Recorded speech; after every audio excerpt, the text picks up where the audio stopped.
Hi friends, welcome to rishis Telugu stories. ఎవరైనా మన ఛానల్ని సబ్స్క్రైబ్ చేసుకునే వాళ్ళు ఉంటే ప్లీజ్ సబ్స్క్రైబ్ చేసుకోండి ఫ్రెండ్స్. అలానే స్టోరీ నచ్చి లైక్ చేసే వాళ్ళు తప్పకుండా హైప్ కూడా చేయండి ఫ్రెండ్స్. ఇక స్టోరీలోకి వెళ్ళిపోదాం. రామ్ అవని ఎపిసోడ్ నెంబర్ 68. నైట్ బాబుకి పాలు పట్టించిన చిన్ని బాబుని నిద్రపుచ్చడంతో హాల్లో కూతురి భుజంపై నిద్రపోతున్న మనవడిని తీసుకుంది వాణి. మధ్యలో లేస్తే నేను పాలు కలిపిస్తాలే చిన్ని, నువ్వు వెళ్ళి ఫ్రెష్ అవ్వు, ఆ చీర మార్చుకో అంది వాణి. మళ్ళీ మార్నింగ్ లేచి పనంతా నువ్వే చేస్తావు, మళ్ళీ మధ్యరాత్రుల్లో నీకు డాడీకి డిస్టర్బ్ ఎందుకుమా? నేనేమన్నా పని చేస్తానా? చదువుకుంటాను లేదా బాబుని చూసుకుంటా, అంతే కదా అంది చిన్ని. నువ్వు నా మాట ఎప్పుడు వినాలిలే అని చిన్నగా చెప్పి బాబుని తీసుకుని వెళ్ళిపోయింది వాణి. ఓ అరగంట బుక్లో మునిగిన చిన్ని టైం 11 దాటడంతో బాలు నుంచి ఒక ఫోన్ కానీ మెసేజ్ కానీ లేకపోవడంతో తన ఫోన్ తీసుకుంది చిన్ని. కానీ అంతలో అంతరాత్మ అడ్డుకుంటూ, నువ్వెందుకు వాడికి ఫోన్ చేసి మరీ అడుక్కుంటావు అని అడ్డుపడడంతో చిన్ని మౌనంగా ఫోన్ పక్కన పెట్టలేక ఆలోచిస్తుంటే, అసలు నీకు బాలుకి సెట్ అవుతుందా? నిన్ను లెక్క చేస్తాడా? అసలు నీ మాటలు వినడు, ఇంకా నిన్నే అరుస్తాడు. ఎందుకు అతని కోసం ఇంత తాపత్రయం అని అంతరాత్మ మొత్తుకుంటుంటే దాని ఘోషని జాలి లేకుండా పక్కకు తోసేసి బాలుకి ఫోన్ చేసింది చిన్ని. తినేసి పనుకున్న బాలు నిద్రపోకుండా ఉండడంతో చిన్ని ఫోన్ వెంటనే లిఫ్ట్ చేశాడు. బాలు మౌనంగా ఉండడంతో, బాలు అంది చిన్ని. చెప్పు అని అతను పలకడంతో, నా మీద కోపం పోలేదా అంది చిన్ని. ఎందుకు ఫోన్ చేశావు అన్నాడు బాలు. అది అనుకోకుండా జరిగిపోయింది బాలు అని చిన్ని ఏడుపు గొంతుతో చెప్పడంతో, ఇప్పుడెందుకు ఏడుస్తున్నావు అన్నాడు బాలు. ప్రామిస్, నేనెవరో రాంగ్గా టచ్ చేశారనుకున్నా అని చిన్ని క్రాక్ అవుతున్న వాయిస్ విని, చిన్ని అన్నింటికీ ఏడవకు చిరాకుగా అన్నాడు బాలు. నా ఏడుపు నీకు చిరాకుగా ఉందా అంది కోపంగా చిన్ని. నాకు ఏడుపంటేనే చిరాకు అన్నాడు బాలు. నీకు నేనంటే చిరాకని చెప్పు అంది చిన్ని అలుగుతూ. చిన్ని నేనలా అనలేదు అని బాలు అంటున్నా, అవును, నీకు నాతో మాట్లాడాలంటేనే చిరాకు, నన్ను చూడాలన్నా చిరాకు. అలాంటప్పుడు ఈ చీర ఎందుకు తీసిచ్చావు? నేను అడిగానా నిన్ను? నువ్వే కదా నాకు తీసిచ్చావు. ఆ రోజు అంతే, నా బర్త్డే రోజు నీకోసం ఎంత వెయిట్ చేశాను ఈ చీరలో. నన్ను నోటికొచ్చిన బూతులు తిట్టి ఏడిపించావు. అట్లీస్ట్ విష్ అయినా చేశావా? పోనీ ఆ విషయం కూడా వదిలేసా. ఈరోజు కూడా అదే వెయిట్ చేశా. నువ్వు చూసావు కూడా ఎలా ఉందని. ఒక్క మాట చెప్పకపోగా సడన్ గా వచ్చి టచ్ చేశావు. నడుముపై ఎవడో టచ్ చేశాడని తెలిస్తే ఏ ఆడపిల్ల అయినా అలాగే రియాక్ట్ అవుతుంది. నేను నా తప్పు ఒప్పుకొని సారీ చెప్తున్నా బలుపు చూపిస్తున్నావు అని కొత్తగా నేర్చుకున్న నోటికొచ్చిన బూతులు తిట్టి కాల్ కట్ చేసి శారీ అమౌంట్ ఫోన్పేలో బాలుకి వేసేసింది చిన్ని. బాలుకి ఫోన్ చేసి, ఈ శారీ ఇకపై నాది అంది గట్టిగా కోపంతో. డోర్ తీయవే అన్న బాలు మాటకి, ఎందుకు అంది చిన్ని. ఫస్ట్ నువ్వు డోర్ తీయవే అన్నాడు బాలు గంభీరంగా. ఏదో కోపంలో వాగేసింది కానీ బాలు గొంతు విని భయంతో ఏడుపు వస్తుంటే, అమ్మ వాళ్ళు ఉన్నారు, రేపు మాట్లాడదాం బాలు అంది చిన్ని. తీస్తావా?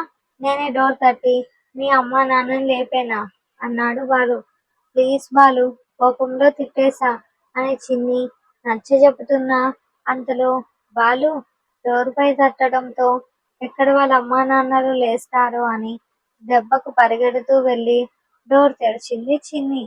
చీకటిలో కూడా చిన్నిని కోపంగా చూశాడు బాలు. ప్లీజ్ బాలు అంటున్న ఆమె చేతిని పట్టుకుని బయటకు లాగాడు.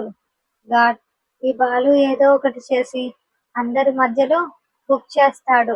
బయట ఈ టైంలో ఎవరైనా చూస్తే ఉన్నవి లేనివి కూడా కలిపి చెబుతారు అని డోర్ లాక్ చేసి చుట్టూ చూస్తూ స్టెప్ సైడ్ వెళ్ళాలనుకొని తను బాలూన్ లాగినా రాకపోవడంతో ప్లీజ్ బాలు, ఎవరైనా చూస్తే మనల్ని తప్పుగా అనుకుంటారు అంది చిన్ని బ్రతిమలాడుతూ.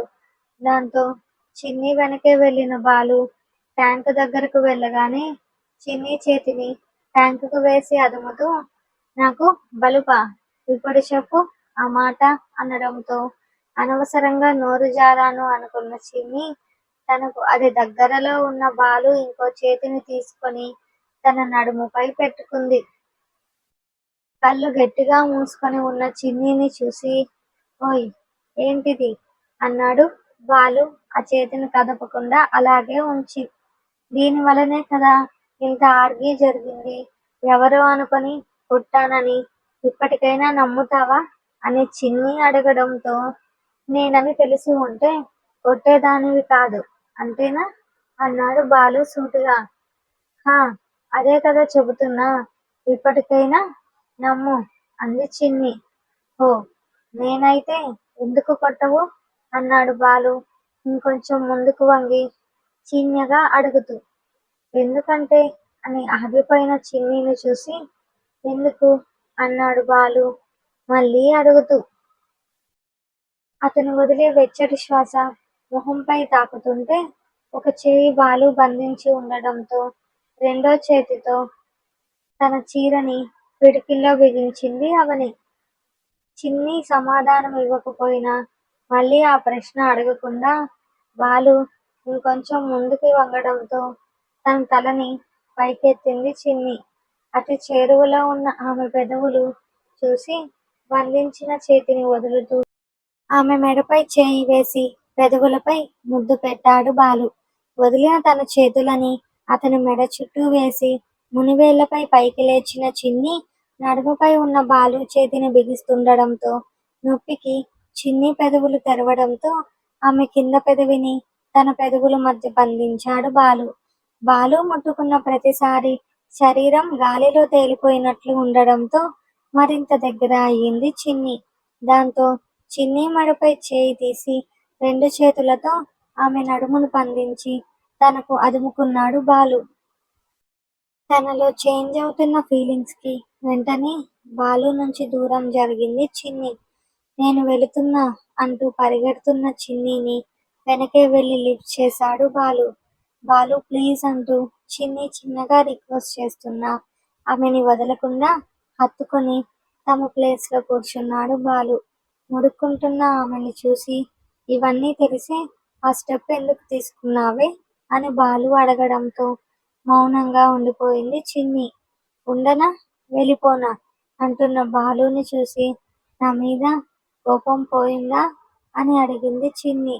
నిన్నింకా ఏడిపించాలని ఉందే, కానీ నీకు నువ్వుగా బాధని భరిస్తున్నావుగా అంటూ ఆమె హెయిర్స్ మీద చేయి వేసి నిమురుతూ ఎందుకు ప్రతిదానికి ఏడుస్తున్నావు అని బాలు అడగడంతో బాలు నాకు ఫీలింగ్స్ వస్తున్నాయని నీకు దగ్గరయ్యాననుకున్నావా అంది చిన్ని. ఆమె ఆ మాటలు అడిగేటప్పుడు ఆ ఇన్నోసెంట్ చూపులు చూసి చిన్నగా ఆమె చెంపపై ఒకటేసి నేనలా అన్నానా ఎప్పుడైనా తిక్క తిక్కగా వాగకు. నువ్వు నీలా ఉంటేనే నాకు ఇష్టం. క్యూట్ గా ఇన్నోసెంట్ గా ఇలాంటి మాటలు మాట్లాడావో ఇప్పుడు చిన్నగా పడిన దెబ్బ చెంప వాచేలా పగులుతుంది అన్నాడు బాలు. పెదవులు మూతి ముడిచి చూస్తున్న చిన్నిని ముద్దుగా చూసి బుగ్గ పట్టి లాగుతూ నా గురించి నీకేం తెలుసో నాకు తెలీదు చిన్ని. నాకు కోపం కొంచెం ఎక్కువే. బర్త్డేలకి సర్ప్రైజ్లు ఇచ్చి ఆ రోజు ఎక్కువ ప్రేమ చూపించి మిగిలిన రోజులు నార్మల్గా తూతు మంత్రంలా ఉండలేను. నేను ఏ రోజైనా ఒకేలానే ఉంటాను. నాన్న రీసెంట్గా చనిపోయారు. అమ్మ నేను అంతే. ప్రస్తుతం ఊర్లో సొంత ఇల్లు పొలం అమ్మిన డబ్బు అలాగే ఉంది. మంచి ఫ్లాట్ కోసం చూస్తున్నాం. అమ్మా నాన్నది లవ్ మ్యారేజ్ అవడంతో మాకు రిలేటివ్స్ కూడా పెద్దగా లేరు. నాకంటూ ఉన్న నా వాళ్ళు అంటే రాంబావ వాళ్ళే. ఇక నా శాలరీ ఇప్పుడైతే 30,000. న్యూ జాబ్ కాబట్టి నా బిహేవియర్ కూడా నీకు తెలుసు. ఇప్పటికీ నీకు ఛాన్స్ ఉంది చిన్ని. నీ డెసిషన్ ఏంటో ఆలోచించుకో అన్నాడు బాలు. పైకి అలా అంటున్నాడు కానీ చిన్ని డెసిషన్ కోసం లోపల ఎంత టెన్షన్ తీసుకుంటున్నాడో అతనికే తెలుసు. నాకేం టైం అవసరం లేదు. మొదట్లో నేను నీకు దూరంగా ఉండాలని అనుకున్నా. బట్ ఐ లవ్ డస్కీ అంది చిన్ని. డస్కీ ఎవరే అంటూ చిన్నీని ఒకటేశాడు బాలు. కలర్ గురించి టాపిక్ కావడంతో. నువ్వే అంటున్న చిన్ని బుగ్గలు నొక్కేస్తూ నువ్వు పెద్ద తెల్లగా ఉన్నావని పొగరు చూపించుకో అన్నాడు బాలు. ఆ నొప్పిని అంటూ తన బుగ్గలు నొక్కడంతో ఆమె పెదవులు చేపనోరులా ముడుచుకొని మాట్లాడడం చూసి పెదవులపై ముద్దు పెట్టి వదులుతూ టైం అడుగునుంటే చచ్చుంటావు నా చేతిలో అన్నాడు బాలు. బుగ్గలు నొక్కుంటున్న ఆమెను చూసి నేను ఒక్కసారి కమిట్ అయితే ప్రాణం పోయినా వదలను. రేపు మీ ఇంట్లో వాళ్ళు ఒప్పుకోలేదని హ్యాండ్ ఇవ్వవుగా అన్నాడు బాలు నవ్వుతూ. కోపంగా బాలు చెంపపై ఒకటిద్దామంటే తన చేతిని బాలు అడ్డుకోవడంతో నమ్మకం లేనప్పుడు అవసరమా ఈ కమిట్మెంట్లు అంది చిన్ని కోపంగా. మొహం తిప్పుకున్న ఆమెను చూసి మీ లైఫ్ స్టైల్ నా లైఫ్ స్టైల్ వేరు. అందుకే ఒప్పుకోరేమో అనుకున్నా. కానీ నేను వదులుతాననుకున్నావా? చంపేస్తా అని ఆమె మెడపై చేయి వేయడంతో నువ్వు కాకుండా ఇంకొకరిని చేసుకోవాల్సి వస్తే నేనే చచ్చిపోతాలే బాలు అంది చిన్ని. ఆ మాటలు ఏంటే దెయ్యం, అంత దూరం నేను రానివ్వనులే అని చిన్ని మాటలకి నవ్వుతూ ఆమె తలపై ముద్దులు పెడుతూ ఆమె చేతిని నిమిరాడు బాలు.